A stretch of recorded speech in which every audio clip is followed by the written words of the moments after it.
రాష్ట్రంలో వర్షాలు తగ్గాయి, వరద కూడా తగ్గింది. కానీ వరంగల్ నగరంలోని పలు కాలనీలు ఇంకా బురదలోనే ఉన్నాయి. వరదంతా ఇండ్లలోకి చేరడంతో నిత్యావసరాలతో పాటు సామాగ్రి మొత్తం తడిసిపోయాయి. ఇవాళ వర్షం, వరద తగ్గడంతో ఇండ్లలోకి చేరిన బురదను క్లీన్ చేస్తున్నారు ప్రజలు. నాలాల కబ్జాలతోని ప్రతి ఏడాది వరద ఇండ్లలోకి చేరుతుందంటున్నారు జనం. వరంగల్ సిటీలోని బిఆర్ నగర్ నుంచి మరిన్ని డీటెయిల్స్ అశోక్ అందిస్తారు. వరుణి ప్రతాపానికి ఓరగల్లు వాసులు కన్నీళ్ల పర్యంతం అవుతున్నారు. వరద పైన బురద మిగిలింది. ఈ చూడొచ్చు, మనం ప్రస్తుతం హన్మకొండలోని బిఆర్ నగర్ వద్ద ఉన్నాం. ఈ వర్షానికి వచ్చిన వరద ఇళ్లలోకి చేరడంతో నిత్యావసర వస్తువులతో పాటు అన్ని తడిచిముద్దైన పరిస్థితి కనబడుతుంది. ఈ తడిచిన వాటిని నీరు బయటికి వెళ్ళిపోవడంతో ఆ బురద అంతా మిగిలింది. ఆ బురద అంతా క్లీన్ చేయడానికి కూడా నీటి సౌకర్యం లేవు.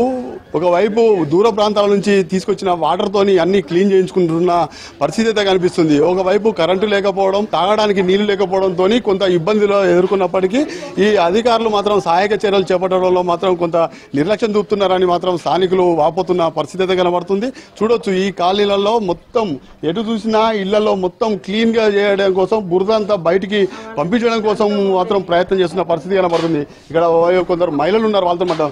అమ్మ చెప్పండి, ఈ వరద ఎన్ని రోజులు ఉందమ్మా? ఈ వరద 3 రోజుల కానీ ఉన్నది సార్. మొత్తం అన్ని ఖరాబ్ అయినాయి, ఏం లేవు ఇంట్లో. కొండ సూరేఖ పాలు తెచ్చింది, పల్లం రవి తెచ్చిండు, అందరు తెచ్చిళ్ళు. అగో మా ఇల్లు చూడండి సార్ అన్న, నేను ఆ లేలు కూడా పెట్టలేదు. ఇప్పుడు ఆ సార్ చూసిండు మా ఇల్లును. అగో నేను చేసుకుంటే బతికేదాన్ని, మాకు వెనక ఆధారం ఏం లేదు, 2 అమ్మాయిలే. పోయినసారి ఇట్లనే అయింది, ఈసారి కూడా ఇట్లనే అయింది. ఫ్రిడ్జ్, బట్టలు అన్ని ఖరాబ్ అయినాయి. ఇప్పుడు కూడా వాటర్ కూడా లేవు. ఇప్పుడు తానం చేసి కట్టుకుందామన్నా, వండుకుందామన్నా వాటర్ లేవు, కరెంట్ లేదు, సెల్లులో ఛార్జింగ్ లేదు, ఏమి ఆధారం లేదు. రాత్రి ఎట్లా ఉన్నాం మనం? మేము రాత్ర అల్లనే పండుకున్నాం, ఆ వాటర్లోనే పండుకున్నాం.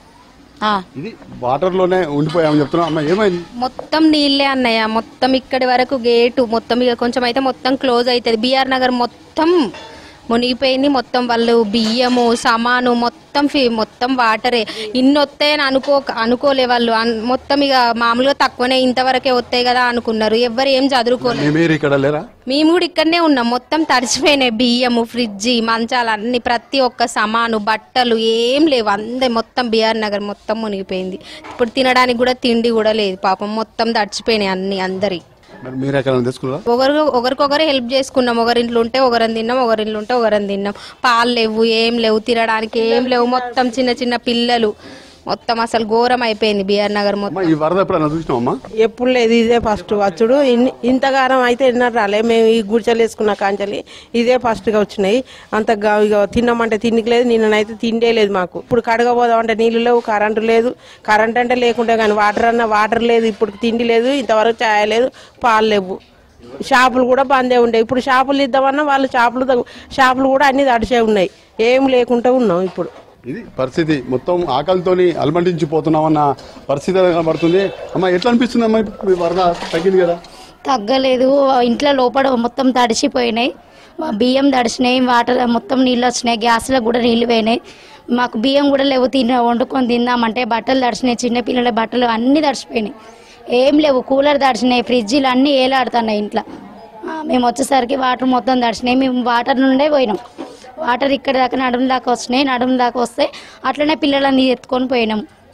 గడ్డ మీద ఉన్నాం సార్, నైట్ మొత్తం అట్లనే ఉన్నాం. మాకు ఇంట్లో కూడా తినడానికి కూడా మాకు ఏం లేవు, మాకు ఎవరు ఏం అందియలే. ఇది పరిస్థితి. తినడానికి కూడా మొత్తం నిత్యావసర వస్తువులు మొత్తం తడిచిపోవడంతో ఆకలితో అలమటిస్తున్న పరిస్థితి కనబడుతుంది. ఈ వరద ఎప్పుడన్నా చూసిందా? ఈ వరద సమస్య అనేది ఇప్పుడు ఎప్పటికీ ఉంటుంది. దీనికి ప్రధాన కారణం బొందువాగు నాలా ట్యాంక్ బండి కట్టడం, ఇంజనీర్ తప్పిదం వల్ల. దీన్ని ఇప్పటికైనా ఏదైతే నాలాలు ఉన్నాయో దాన్ని క్లియర్ చేసి ఇప్పటికైనా చేస్తే పోతుంది.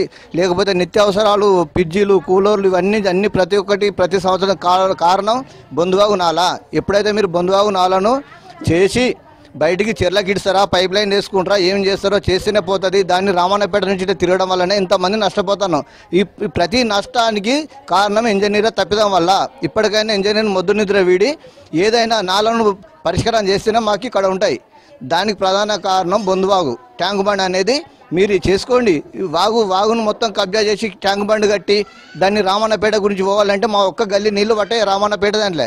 మీరు పార్కింగ్ కానీ ఇదని అదని 12 మోరీలు వేసి పెడితే పోయేది వాటర్ కాదు ఇది. ఈ విషయం మీరు ఎప్పుడైనా ఇంజనీరింగ్ అధికారులకు కానీ అధికారులు చెప్పారా? ప్రతి ఒక్కసారి ఇట్లా చెప్తున్నాం కానీ ఇంతవరకు చేస్తలేరు ఇంజనీర్లు అనేది. ఈ నాలాలు ఒకటి కరెక్ట్ చేస్తే మాకు ఈ తప్పిదం ఉండదు, ఇంత ప్రాబ్లం ఉండదు. ఎవరు నష్టపోవడానికి కారణం ఇంజనీర్లే. ప్రతి ఒక్క దానికి కారణం బొందుబాగు నాల ప్రాబ్లమే. ట్యాంక్ బండ్ ఒక్కటి తీసేస్తే మాకు వాటర్ అనేది ఉండదు. అప్పుడు చూడండి తీసేసి మీరు చెర్లకు మురికి నీళ్ళు పోవద్దు అనుకుంటే చెర్ల నుండి పైప్ లైన్ వేసుకుంటారా, పెద్ద కెనాల్ కాలువలు కట్టుకుంటారా, ఏం చేసుకుంటే చేసుకోండి.